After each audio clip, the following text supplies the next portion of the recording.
নমস্কার, জ্ঞান সঙ্গমে সবাইকে স্বাগত। আজকের নলেজ পয়েন্টে গুরুজি বলছেন কে জয়ী হয়। বলছেন অনেকেরই সেবা করা ছেড়ে দেন, কারণ তারা নিজেদের ভাবমূর্তি, মর্যাদা, সম্মান, আরাম ও সুবিধাকে লক্ষ্যের চেয়ে বেশি গুরুত্ব দেন। এভাবেই বিভিন্ন দলের মধ্যে মানুষ সেবা থেকে সরে দাঁড়ায়।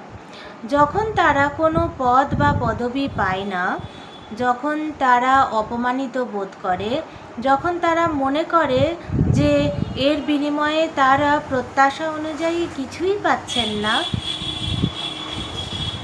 এবং যখন তারা নিজেদের লক্ষ্যকে একটি চ্যালেঞ্জের পরিবর্তে কেবল একটি সংগ্রাম বা কঠিন বোঝা হিসেবে বিবেচনা করেন। আর ঠিক সেই কারণেই পৃথিবীতে খুব কম মানুষই তাদের লক্ষ্যে পৌঁছতে সফল হন। আপনার কাছে কোনটি বেশি গুরুত্বপূর্ণ? খুব চিন্তার বিষয়। গুরুজি বলছেন ভীষণ প্র্যাকটিক্যাল, ভীষণ বাস্তব কথা, যে যখন কেউ পদ বা পদবি পায় না, বা যখন কেউ দেখে যে প্রত্যাশাপুর মতো সে রিটার্ন পেল না, বা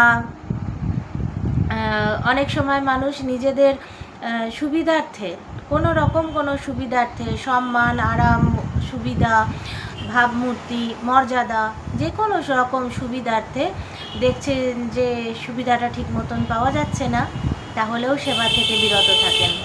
তো এই ধরনের কতগুলো কারণে যখন মানুষ সেবা থেকে সরে দাঁড়ায়, তখন গুরুজি বলছেন যে এটা কিন্তু মানে ঠিক নয়। এটা হচ্ছে যে কোনো চ্যালেঞ্জ অ্যাকসেপ্ট করার পরিবর্তে সেটা কঠিন বোঝা হিসেবে বিবেচনা করা হয়।